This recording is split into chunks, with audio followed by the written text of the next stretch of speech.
Going back to Rivian, did you see the Consumer Reports that it ranked like absolute top for customer satisfaction, but then ranked the lowest for reliability?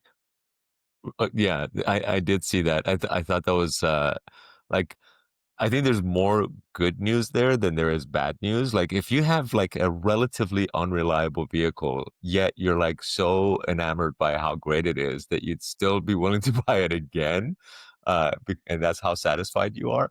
That says a lot because reliability can improve. You know, like customer sat, it's hard to get like the first impression reversed. So obviously, you never want to see negative customer sat scores, but the fact that they still have, I'm sorry, reliability scores, but the fact that they still have really high customer sat scores despite low reliability or like low relative to the car industry, that's pretty interesting. But one of the things that I also wonder is if these scores are based off of things that maybe customers don't experience in a typical ownership scenario. So, for example, if uh, Rivian is a new manufacturing company. So, if, for example, some percentage of their cars tend to have like more issues up front, those customers are obviously having what they perceive to be serious reliability issues. But the overall EV customer of Rivian, for example, or Tesla. Like this was also a thing during the times for the past 10 years that I've owned a Tesla, where Tesla reliability scores haven't necessarily been the greatest, but customer sat have always been really, really high, at least up until recently. But um, but the thing when you're an owner of an EV that you also experience is like all of this time that you don't spend replacing your brakes or taking your car in for an oil change or just in general maintenance that you do with an internal combustion engine vehicle.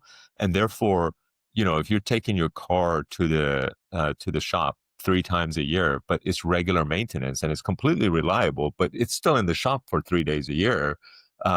Well, you don't experience that with a Tesla or probably with a Rivian. I haven't owned a Rivian yet, so I can't say that for sure, but most likely.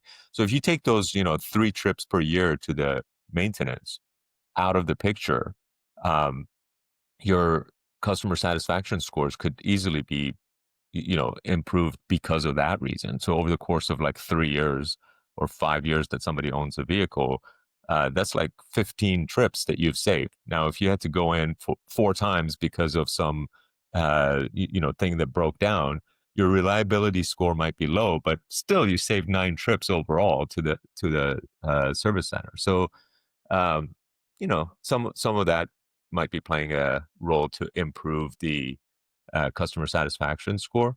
So if they improve the reliability, the combination of the two for EVs in general is like really good.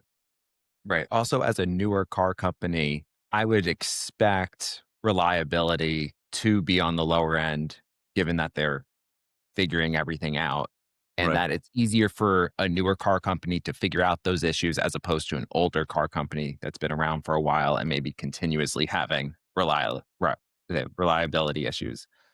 Yeah, that's absolutely true. And just EVs have a huge advantage over internal combustion engine vehicles, just because you don't have the oils, you don't have like as many moving parts, Right. and like you have motors that last hundreds of thousands of miles as opposed to maybe 100 or 200,000 miles if you're lucky.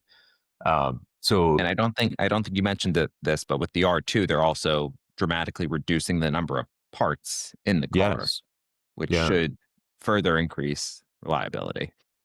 yeah, yeah. So um, yeah, that's going to be a big factor. And then, of course, they need more service centers with the volume of cars that they're going to be selling. So they're trying to add those as they go.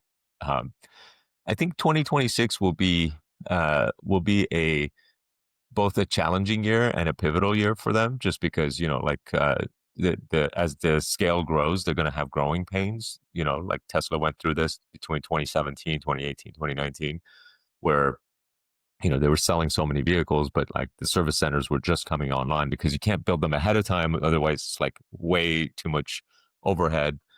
And as you're selling more vehicles, you're building service centers. So like some of that growing pains is going to be coming Rivian's way as well. So we'll see Right. how that unfolds.